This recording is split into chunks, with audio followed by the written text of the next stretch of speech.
My best friend disappeared 13 years ago. He just added me on Snapchat and told me the horrifying reason why. Danny Martinez was my best friend from kindergarten until the summer before 8th grade. We did everything together. Sleepovers every weekend. Bike rides through the woods behind my house. Staying up until 3 a.m. playing video games while his mom yelled at us to go to sleep. He was the closest thing I had to a brother. On July 14th, 2012, Danny vanished. We were supposed to meet at the park that morning. I waited for 2 hours, but he never showed. When I biked to his house, his mom was standing in the front yard talking to police officer. She was screaming and crying and pulling at her hair. I'd never seen an adult break down like that before. They searched for months. Dogs, helicopters, volunteers combing through every inch of those woods. They found his bike by the creek, both tires slashed, but no Danny, no body, no witnesses, no leads. After a year, the case went cold. After 3 years, most people stopped talking about it. His mom moved away and his dad drank himself to death. I never stopped thinking about him. Every birthday, every graduation, every milestone, I wondered if Danny was out there somewhere, alive or dead. Last night, I got my answer. I was scrolling through Snapchat around midnight when a notification popped up. Friend request from Danny M 2012. My heart stopped. I clicked on the profile. No bitmoy, no score, nothing except a single photo on the story. It was a picture of 2 kids on bikes in front of a creek. Me and Danny, the last photo ever taken of us together. I accepted the request with shaking hands. A message came through immediately. Jake, it's me. I don't have much time, so please just read. I typed back. Who is this? This isn't funny. I know you don't believe me. Ask me something only Danny would know. My fingers hovered over the keyboard. I thought about all those nights we spent together, all the secrets we shared. What did we bury in my backyard the night before you disappeared? The response came instantly. A time capsule, shoebox with baseball cards, a note to our future selves, and the bracelet I stole from Jessica Miller because I was too scared to give it to her. I couldn't breathe. We never told anyone about that. Not our parents, not our other friend. No one. Danny, what happened to you? Where have you been? The typing indicator appeared and disappeared several times. Then a long message came through. I can't explain everything. They monitor what I say, but you need to know the truth. I wasn't kidnapped by a stranger. It was someone we knew, someone we trusted. He told me he was taking me somewhere fun. A surprise for my birthday. I got in the car because I recognized him, because you and I had been to his house 100 times. My stomach dropped. Who? I type. Your dad? Jake. Your dad took me. I stared at the screen. My hands were shaking so hard I almost dropped my phone. That was impossible. My dad coached our little league team. He drove us to school every morning. He was at the search parties. He helped put up the missing posters. You're lying. I sent back. I'm not. I've been in a room under your house for 13 years. There's a door in your basement behind the shelf with the paint cans. I can hear you walking above me sometimes. I heard you crying when your mom left. I heard you graduate high school through the floorboards. I've been right beneath you this whole time and I couldn't scream because he took my tongue the first year when I tried. I dropped my phone. I was sitting in my living room. My dad was asleep upstairs. The basement was 15 feet away. My phone buzzed again. He's going to check on me soon. He always does at 1 a.m. You have maybe 20 minutes. The shelf slides to the left. There's a padlock on the door. Combination is your birthday. He thought it was funny. I looked at the clock. 12:42 a.m. Jake, please. I've been waiting 13 years for a chance to reach you. I stole this phone from him last week and I've been hiding it. This is my only chance. If you don't come now, he'll find out and he'll move me again like he did with the others. My blood ran cold. Others? I'm not the first. There were 2 before me. I found their names carved into the wall. He kept them for a few years each,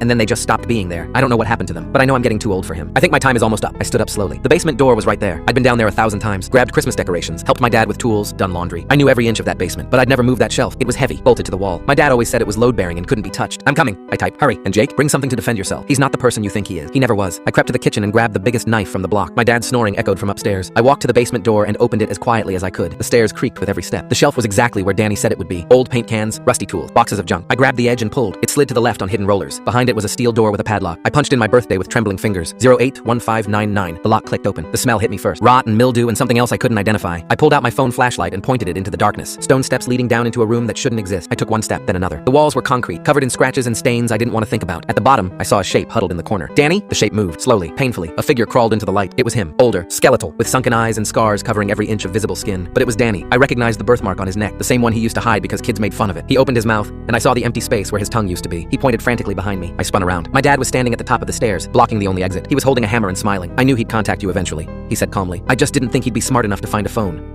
He started walking down the steps. I'm disappointed in you. Jake, I really am. I was hoping you'd never have to find out. Dad, what is this? What did you do? He stopped a few feet away. His smile didn't waver. What I had to do. What I've always done. You wouldn't understand. Danny was tugging at my leg, trying to pull me towards something. I looked down and saw him pointing at a crack in the wall, a hole just big enough to squeeze through. Don't even think about it, my dad said. There's nowhere to go. That tunnel leads to the wood, but I'll catch you before you make it 10 feet. I always do. My phone buzzed in my pocket. I glanced at it without thinking. A final message from Danny's account. I sent everything to the police before I messaged you. Screenshot of his confession, location of the house, all of it. They're on their way. You just have to survive until they get here. My dad saw me look at my phone. His smile finally disappeared. What did you do? Siren. Faint, but getting closer. His grip tightened on the hammer. You have no idea what you've just started, he whispered. Then he looked past me, at Danny, and his expression shifted to something I'd never seen before. Pure rage. This is your fault. You just couldn't stay quiet, could you? After everything I did for you, after I chose you. He raised the hammer and stepped toward us. The sirens were getting louder, but they weren't here yet. My dad smiled again. They won't make it in time. Time slowed. I could hear my heartbeat in my ears, pounding so hard it made the edges of my vision blur. The basement air felt thick, like I was breathing through wet cloth. My fingers were cramped around the kitchen knife. I realized I'd never actually stabbed anything in my life, not even a piece of meat that wasn't already cut. My dad took another step down. The hammer gleamed in the light from my phone. Move, Danny was trying to mouth, but without a tongue, the sound came out as a wet, desperate gargle. His nails dug into my ankle. He was stronger than he looked. 13 years in a concrete box hadn't taken that from him. Jake, my dad said, voice low and calm like he was talking me through a math problem. Put the knife down. You're not a killer. You're my son. I thought about birthday parties and Christmas mornings and road trips and little league games. I thought about how many times I'd fallen asleep in the back seat of his car on the way home from practice, trusting him completely. I thought about Danny's missing tongue. The sirens wailed closer, a rising, distorted cry through the thick walls. My dad glanced up toward the ceiling, calculating. I saw it in his eyes. He was doing math too. Distances, angles, how long he had. His gaze snapped back to me. The smile was gone now. His face was flat, empty, like someone had turned off a light behind his eyes. Last chance, he said. Put the knife down and walk upstairs. I'll handle this. How? I heard myself ask. My voice didn't sound like my own. How are you going to handle this? The same way I've always handled it, he said. You think this is the first time someone's come looking?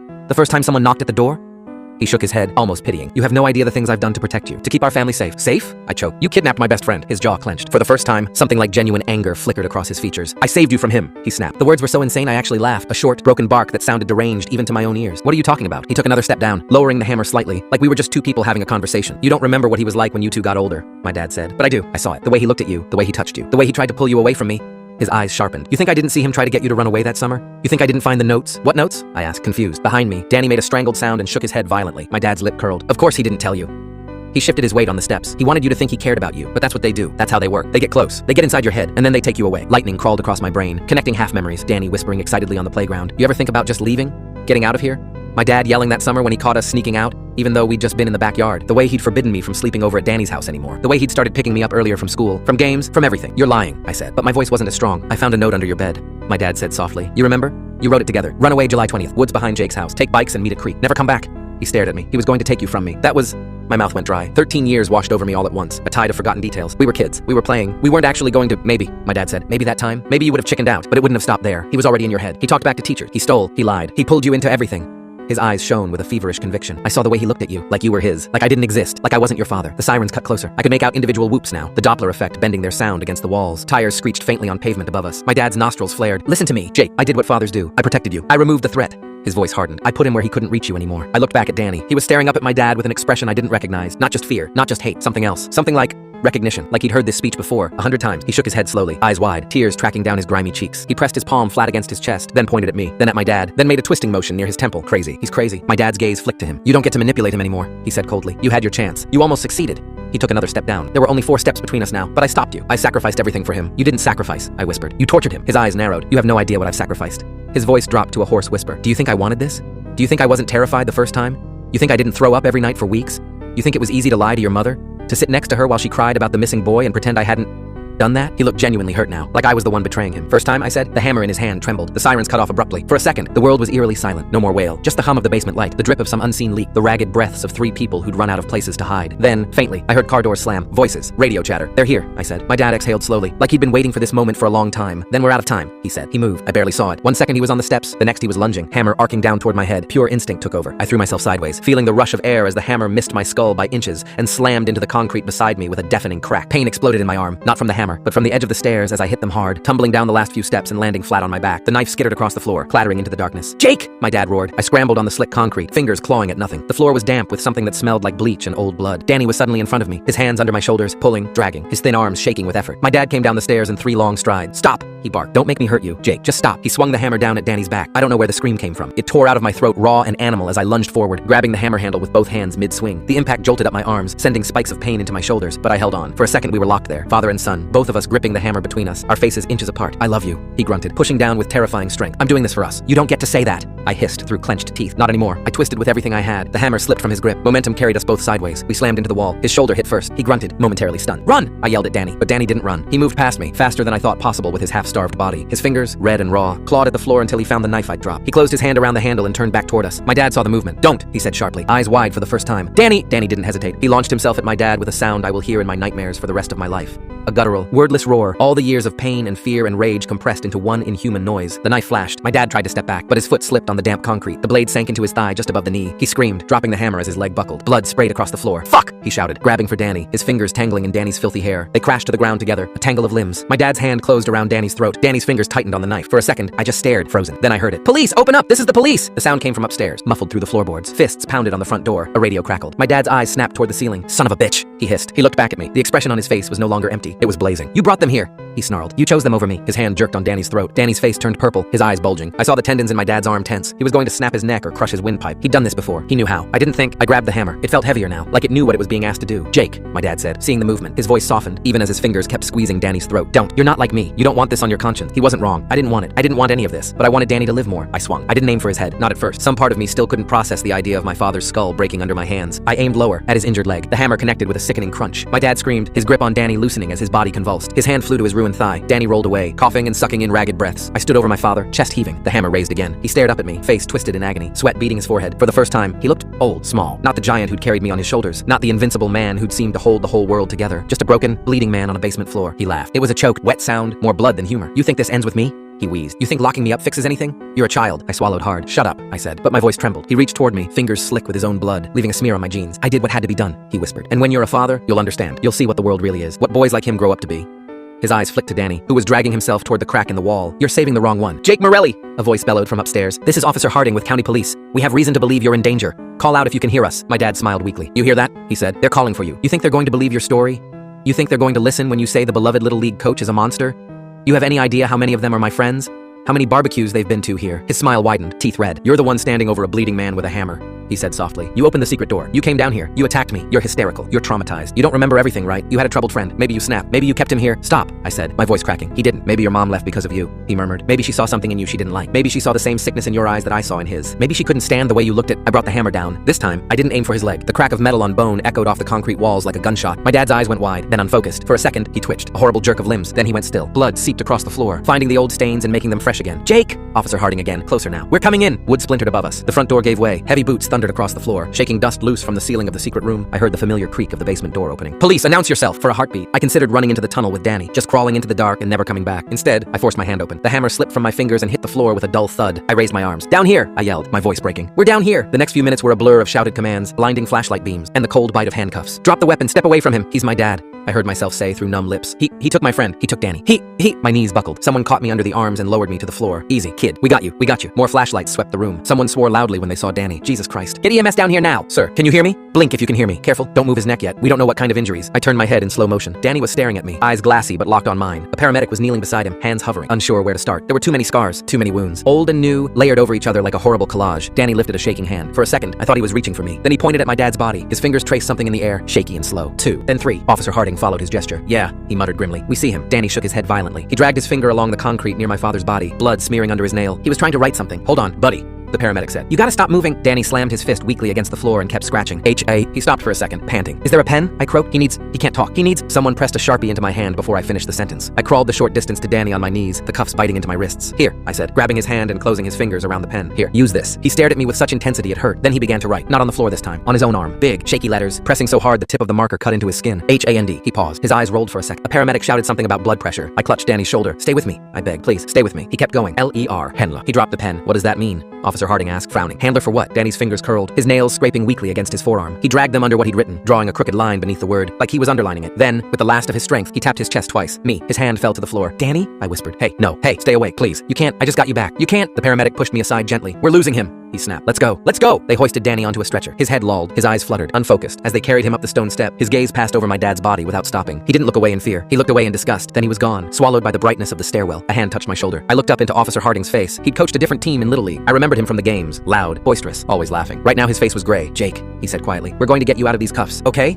You're not under arrest. We just needed to secure the scene. He nodded at another officer, who unlocked the cuffs. The metal fell away from my wrists. Angry red marks circled my skin. I hit him, I said dully. I killed my dad. Harding's jaw tightened. We'll sort all that out later, he said. Right now, I need you to tell me everything that happened, from the moment he showed up downstairs. Can you do that? I opened my mouth, and the world tilted. The next thing I remember clearly is fluorescent lights and the smell of antiseptic. I was in a hospital bed. An IV line trailed from my arm. My clothes were gone, replaced by a thin gown. My knuckles were scraped raw. My right arm, the one that had hit the stairs, was wrapped in an elastic bandage. My throat felt like I'd been screaming for hours. I wasn't alone. Officer Harding sat in a chair in the corner, a styrofoam cup of coffee cooling in his hands. His tie was loosened. His eyes were red. He looked like he hadn't slept in years. He perked up when he saw me stir. Hey, he said gently. Welcome back. What time is it? I croaked. Almost 9 in the morning, he said. You passed out. Probably the adrenaline crash. They gave you something to calm you down. You've been in and out for a couple hours. My brain tried to catch up. Images flickering across my mind like a broken projector. The Snapchat notification. The basement door. The hammer. My dad's head. Danny. Where is he? I pushed myself up too fast. The room spun. Danny, where is he? Is he okay? Is he easy? Harding said, putting a hand on my shoulder. He's here. I see you. They're working on him. Is he going to live? I demanded. Harding hesitated. My stomach dropped. Tell me. I snapped. Please. I need to know. He lost a lot of blood. Harding said carefully. He's severely malnourished. Multiple old fractures. Infection in a few of the wounds. They're doing everything they can. The fact that he was conscious at all when we got there is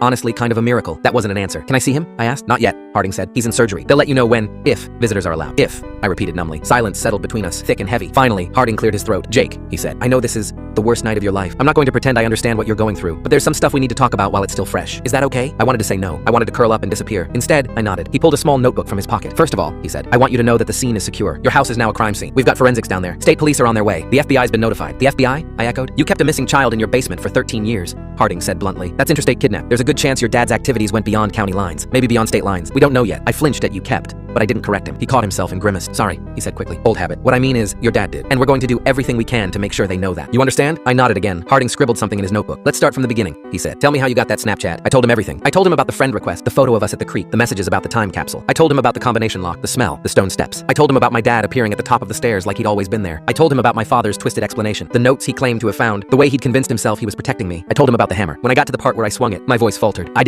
I wasn't trying to kill him, I said. Not at first. I just wanted him to stop. I wanted him to let go of Danny. I wanted him to... I trailed off. Harding watched me carefully. Jake, he said quietly. I've seen a lot of crime scenes. I've seen murder, manslaughter, self-defense, accident. I've seen cold-blooded and I've seen panic. I know the difference. So will the prosecutor. So will a jury, if it came to that. He leaned forward in his chair. What I saw down there, he said, was a kid trying to save his friend's life from a man who had already killed at least 2 people and was about to kill again. I saw a boy using the only tool he had to stop a monster. He held my gaze. I'm not worried about you, he said. You shouldn't be either. You did nothing wrong. Tears burned behind my eyes. He was my dad, I whispered. I know, Harding said. He didn't say, I'm sorry. He didn't say, he wasn't really your father. He didn't say any of the useless things people say when they don't know what else to say. He just sat there and let me cry. When the worst of it passed, he flipped a page in his notebook. There's something else, he said reluctantly. Something you should know, but I need you to brace yourself, okay? My stomach clenched. What? I asked. He hesitated. We found other remains, he said, in the tunnel, in a sort of side chamber, I guess you'd call it. We're still processing everything. It's going to take time to identify them, but there are at least 2, possibly 3. Cold spread through my chest. Danny said there were others, I murmured. 2 before him. He said their names were carved into the wall. Harding nodded. They were, he said. We got photos before anyone touched anything. You know what was also carved into that wall? I shook my head. Dates, he said. 3 time spans, each 3 to 4 years long, and next to each span, a word. He flipped his notebook around and showed me a page. He'd written them down. Caleb 2005-2009, broken. Ethan 2009-2012, lost. Danny 2012-2025, changed. My breath caught. I think those are his labels, Harding said quietly. How he categorized them, what he thought he'd done to them. I stared at the last one. Changed. My dad's voice echoed in my head. After everything I did for you, after I chose you. Handler, I whispered. Harding's eyes sharpened. Yeah, he said. That word your friend wrote. We've been thinking about that. There's something else you should know. He pulled his phone out of his pocket and tapped the screen a few times. This is going to sound crazy, he said, but crazy seems to be the theme of the day. So here we go. He turned the phone toward me. On the screen was a photo of a piece of paper pinned to a corkboard. It was yellowed with age. The text slightly faded. It was a missing person flyer. A boy who looked about 10 stared out from the grainy print, smiling crookedly. Dark hair, big ears, a chipped front tooth. Underneath his photo, a name. Caleb Ruiz, 2009, Harding said. Different county, different jurisdiction. Kid disappeared walking home from a friend's house. They thought he was a runaway at first. Then they found his backpack by the side of the road. It became a big story for a while. Then it faded. He swiped to another photo. A different flyer, a different boy. Freckled, braces. The name this time was Ethan Kim, 2012, Harding said. On his way home from soccer practice, witnesses saw him get into a car driven by a white male in his 40s. Composite sketch was vague. No plate, no hit. Another cold case. He locked eyes with me. Both of those boys, he said, were part of a larger case we've been helping the feds with. Multiple missing children across 3 states over 20 years. Similar victim profiles. Similar MO. The working theory was a trafficking ring, a network, a group of people who do things like your dad did. The hairs on the back of my neck stood up. A network? I repeated. Harding nodded grimly. And every time they thought they had a lead, every time they got close to a suspect, the trail went cold, he said. Sometimes the suspect died suddenly. Sometimes evidence went missing. Sometimes a key witness recanted. It was like someone was always one step ahead. Someone like my dad, I said. Maybe, Harding said. Or someone like whoever he was working for. I blinked. What do you mean? I demanded. He kept Danny in our basement for 13 years. He carved those boys' names into the wall. He bragged about always doing what he had to do. What else do you need? Isn't he the guy? Harding rubbed his eyes. Maybe he was, he said. Or maybe he was one of them. We don't know yet, but there are some things that don't add up. For one, your family's finances. I frowned. What about them? I asked. We were middle class, I guess. My dad's an engineer. He worked for, according to his W-2s, he made about 80 grand a year. Harding said. Comfortable? Sure, not extravagant. But when we pulled his bank records this morning, we found something interesting. He rose and paced the small room. Every 6 months for the last 15 years, he said. There's been a deposit into a savings account with your dad's name on it. Same amount each time, $10,000. No originating account listed. Cashier's check. Always purchased at a different bank in a different city. The memo line just says consulting. My mouth went dry. Consulting for what? I whispered. We don't know, Harding said. Yet, we're going to find out. But my gut? My gut says your dad wasn't the only one involved in this. My gut says handler means what it sounds like. Someone who manages, prepares, shapes, changed. What are you saying? I asked, my voice barely audible. That he was training them for someone else? Harding looked at me for a long moment. I'm saying, he said carefully, that if your friend wrote that your dad was his handler, not his whatever else, then your dad might not have been the final destination. The room seemed to shrink around me. What happens now? I asked, staring at my hands. With Danny, with me, with all of this. Harding sighed. Now? He said. Now. The feds come in. They're going to want to talk to you. They're going to want to talk to Danny, if he makes it. He held up a hand when I flinched. I'm not saying that to be cruel. I'm saying it because we need him. We need what he knows. There might be other kids out there. Kids your dad prepared who didn't end up dead. He sank back into the chair. As for you, he said, you're a victim. Full stop. But you're also a witness and the son of the perpetrator. That's a lot. They're going to want you in protective custody, at least for a while. Protective from who? I asked bitterly. He's dead. Harding's eyes drifted to the word on his phone. Handler. Yeah, he said softly. He is. He didn't have to say the rest. There might be others. They moved me that afternoon. 2 U.S. Marshals came to the hospital room and introduced themselves with serious, practiced voices. They explained what protective custody meant. Safe houses, new routines, a burner phone, limited contact with the outside world, just until things settle down. One of them, a woman named Alvarez, said, we don't know how far this goes yet. We'd rather be overcautious than sorry. I signed papers I barely read. Before they took me away, I begged to see Danny. No promises, Alvarez said. ICU is strict, but I'll see what I can do. Somehow, she did it. 10 minutes later, I was standing outside a glass-walled room, my heart lodged in my throat. Danny lay in the bed, dwarfed by machines. Tubes snaked from his arms, his nose, his chest. Bandages wrapped most of his body. His hair had been shaved in places to access injuries. Under the harsh lights, his skin looked almost almost translucent. He looked small, smaller than he'd ever looked when we were kids, smaller than he'd looked huddled in that basement corner. A nurse adjusted a drip and gave me a sad smile. "You can go in," she said, "but you can't touch anything, and you only have a few minutes." My legs felt like they belonged to someone else as I walked into the room. The beeping of the heart monitor was a steady, fragile rhythm. Suddenly, I was terrified that if I spoke, if I said the wrong thing, it would falter. "Hey," I whispered, standing next to the bed. "It's me, Jake." His eyes were closed. I wasn't sure if he could hear me. The nurse had said he was sedated. They had to keep him under while they cleaned and stitched and set and treated. I took a shaky breath. "I'm so sorry," I said. "I'm sorry I didn't find you sooner. I'm sorry I didn't move that damn shelf. I'm sorry I chose to believe he was a good person instead of seeing what was right under my feet. I'm sorry for every birthday I celebrated while you... A hot tear splashed onto the sheet. I wiped it away quickly, like I was afraid it would burn him. "I don't know what happens next," I admitted. "The cops are talking about networks and handlers and other kids. They think my dad was part of something bigger. I think so too. I think you do, or you wouldn't have written that word." I swallowed hard. "Whatever this is," I said, "I'm not running from it. I'm done pretending. I'm done being the kid who doesn't know anything. They're going to ask us questions. They're going to want details. And I know that's going to be hell for you. Having to remember it all. But if you can do that, maybe we can stop the rest of them. Maybe we can make this mean something." The heart monitor kept beeping. I laughed weakly. "Listen to me," I said. "Making speeches while you're unconscious. Classic Jake move, huh?" His eyelids flickered. My breath caught. "Danny?" I leaned forward. "Hey, can you hear me?" His eyes didn't open, but his fingers moved just a little, just enough to twitch against the sheet. I looked wildly at the nurse. Was that a reflex?" I asked. "Or," she smiled, "could be either," she said gently. "But if you're talking to him, keep doing it. Sometimes they hear more than we think." I looked back at him. "Okay," I said, "then I'll keep talking. I'll never shut up again. You're going to be so sick of my voice." I wanted to stay longer, but after a few minutes, the nurse touched my arm. "Time's up," she said softly. Alvarez was waiting in the hall. "You ready?" she asked. "No." "Yes," I said. We walked away from the ICU together. I didn't look back. The safe house was an anonymous townhouse in a row of identical anonymous townhouses on the edge of a city I didn't recognize. "We move often," Alvarez explained as we carried my small duffel bag inside. "Keeps things unpredictable. You'll have a room upstairs. I'll be around most of the time. Or one of my colleagues will." "Do people know who I am?" I asked. "Like the neighbors?" She shook her head. "As far as they're concerned, you're my cousin's kid," she said. "Here for a little while because of family stuff." "Family stuff," I repeated faintly. "That part's not a lie," she said quietly. "The first night there, I didn't sleep. Every time I closed my eyes, I saw the basement. Sometimes I was Danny, watching the door open, hoping it was me and seeing my father instead. Sometimes I was my dad, standing at the top of the stairs, watching myself walk into the dark like a lamb to the slaughter. Sometimes I was nowhere, a disembodied presence hovering above it all, unable to scream loud enough to wake the boy playing video games upstairs. Around 3 a.m, my burner phone buzzed. I hadn't given the number to anyone yet. Only Alvarez and Harding had it. "For emergencies," they'd said. For a second, my heart stopped. Then I saw the name on the screen. "Private number." My stomach twisted. I answered. "Hello?" My voice was a rasp. Static hissed in my ear. "Jake?" a woman's voice said. My throat closed. "Mom?" I whispered. There was a pause, then a shaky laugh. "Oh my God," she said. "Oh my God. Jake, are you okay? Are you safe?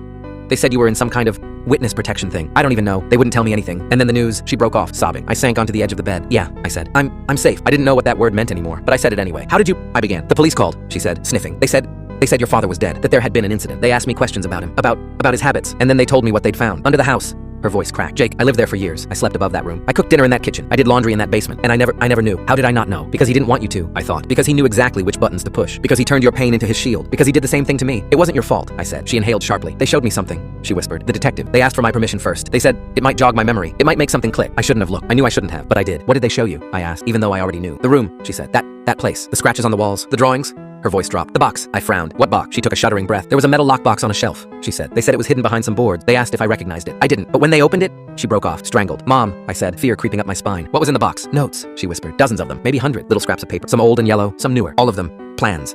She swallowed. "Your plans." My mouth went dry. "What?" I croaked. "Your handwriting," she said. "From when you were a kid. Running away to the creek. Running away to the city. Running away to live in a treehouse. Running away and taking Danny with you. Running away and never coming back." My heart hammered against my ribs. I started. "We were just playing. We never—" "I know," she said quickly. "I know that. Kids write things. They daydream. They vent. That's normal. But he kept them. Jake, he saved every single one he found. He wrote dates on them. He wrote responses that he never sent. You're better than this. You're not going anywhere. I'll keep you safe." Her voice shook. "He built a religion out of them, a justification. He made your childish fantasies into proof that the world was trying to steal you from him." I thought of my dad's face in the basement, twisted with conviction. "He was going to take you from me." I saw the word carved into the wall. "Changed. He was sick," I said hollowly. "He turned everything into a threat." "He did," she said. "And I helped him. I didn't mean to, but I did." I frowned. "What do you mean?" I asked. She was silent for a long moment. "When you were 8, she said finally, you came home from Danny's house with a bruise on your arm. A big one, finger-shaped. Your father saw it and lost his mind. He wanted to call the cops. He wanted to drive over there and drag Danny's parents outside. He wanted to—" She trailed off. I talked him down. I said kids roughhouse. I said accidents happen. I said he was overreacting. I vaguely remembered the bruise. We'd been playing some made-up game, wrestling in the yard. I'd fallen off the jungle gym. Danny had grabbed my arm at the last second to keep me from cracking my head. He'd held on so hard he'd left mark. He never forgot it, my mom said. He brought it up again when you were 10, 11, 12. Every time you and Danny got in trouble at school, every time you came home a little late, he'd say, "Do you remember the bruise?" Like it meant something, like it was proof. She exhaled raggedly. "I thought he was just being dramatic," she said, "being overprotective. I didn't know he was building a case in his head. I didn't know he was taking notes." We fell into a heavy silence. Finally, she spoke again. "I'm so sorry I left you," she whispered. "I thought I was doing the right thing. I thought if I left, the tension in the house would go down, that he'd calm down, that he'd stop hovering. I thought he was just a controlling husband. I didn't know he was—" Her voice broke. "I should have taken you with me. I should have fought harder." I closed my eyes. "You didn't know," I said. "None of us did." "I should have," she insisted. "There were signs, little things. The way he locked the basement door when he was working. The way he would freak out if I moved anything in the garage. The way he'd get weird if we talked about you going away to college." She laughed bitterly. "I thought he was just scared of being an empty nester," she said. I thought it was sweet. "Can you believe that? I thought it meant he loved you so much he couldn't imagine life without you." "He did love me," I said before I could stop myself. The words hung there, awful and true. "He loved you the way an addict loves a drug." my mom said softly. He loved you the way a prison guard loves his favorite inmate. He loved you as proof that he was good. He loved you as a reflection of himself. That's not love that lets you grow. That's love that keeps you in a basement. My chest hurt. I don't know what to do with any of this, I admitted. Everyone keeps telling me he was a monster, and he was, but he was also my dad. I don't know how to merge those two people in my head. I keep remembering the time he drove 3 hours to bring me my cleats because I forgot them. And then I remember him saying, "They won't make it in time," while holding a hammer over my best friend. You don't have to merge them, she said. You don't have to forgive him. You don't have to hate him. You just have to live. You just have to keep putting one foot in front of the other. Therapy will help. Time will help, she sniffed. And maybe helping those other kids will help too, she added. The detective said they found things, file, photos, names. He said you and Danny might be the key to unraveling all of it. I thought of the word on Danny's arm, handler. What if they come after me? I asked quietly. Whoever he was working for. What if they want to tie up loose ends? That's why you're with the marshals, she said firmly. That's why you're not alone. They're not going to let anything happen to you. Jake, not again. There was a knock on my door. Wrap it up, Alvarez called gently. Lights out soon. I have to go, I told my mom. I know, she said. Jake? Yeah? I love you, she said. Not the way he did, not the twisted way. Just simply as my son, that's it, that's all. Tears spilled over again. I love you too, I whispered. We hung up. I stared at the phone for a long time. Then I opened Snapchat. The app loaded, cheerful and bright, as if it weren't the reason my entire life had imploded. My friends list was empty. No Danny M 2012. I went to my messages. The conversation with Danny was still there. The photo of the creek, the time capsule message, the confession about my dad, his last text. I sent everything to the police before I messaged you. Screenshot of his confession, location of the house, all of it. They're on their way. You just have to survive until they get here. I scrolled up to the top of the chat. Something caught my eye. The little gray text under his username. Joined Snapchat 2 weeks ago. I frowned. 2 weeks. He'd been in that basement for 13 years. How the hell had he gotten a phone, installed Snapchat, made an account, and learned how to use it in 2 weeks? He'd said he stole the phone from my dad. I thought of my father's old flip phone, the one he'd used for years, the one that definitely couldn't run Snapchat. Where had the smartphone come from? I zoomed in on the profile picture. There wasn't one, just a gray silhouette. I opened the story again. The photo of the two of us at the creek was grainy, like it had been scanned from an old print. The date in the corner was July 13th, 2012, the day before he disappeared. Someone had kept that photo. Someone had digitized it. Someone had used it to get my attention. My dad wouldn't have done that. He'd spent years pretending Danny didn't exist. The only time he'd ever mentioned him was with thinly veiled annoyance. So who had? My skin crawled. I stared at the top of the screen. Danny M 2012. I tapped the name, opening the profile. Still no Bitmoy. Still no score. But there was one new thing. A little line of text under his name. Managed by team support. What the hell? I whispered. I screenshotted it. Then my phone buzzed. A new message from Danny M 2012. My heart slammed against my ribs, hands shaking. I opened it. There was no text, just a single image. A hallway, dimly lit, white walls, a sign on the far wall in block letters. Intensive care unit. At the bottom of the frame, barely visible, was the corner of a hospital bed being wheeled through a door. The timestamp on the photo was 10 minutes ago. A caption appeared under it as I watched. Change takes time. My blood turned to ice. Alvarez, I shouted. Alvarez, I need you. She burst into the room a second later, hand already on her gun. What is it? She demanded. I held out the phone with numb fingers. She took one look at the screen. Her face went pale. Shit, she whispered. I pointed at the caption. Who the hell? I asked, my voice shaking. Is on the other end of Danny's account? Alvarez's jaw clenched. I don't know, she said, but we're going to find out. She turned and barked something into her radio. My phone buzzed again. Another snap. Same hallway. The camera had moved closer to the ICU door. This time, the caption was shorter. See you soon, Jake. I stared at the screen, my own terrified reflection staring back at me. For the first time since I'd walked into that basement, I understood what my dad had meant. You have no idea what you've just started. He was wrong about almost everything, but he was right about that. The monster under my house was dead. The ones who'd been feeding him were still out there. And now, they knew my name.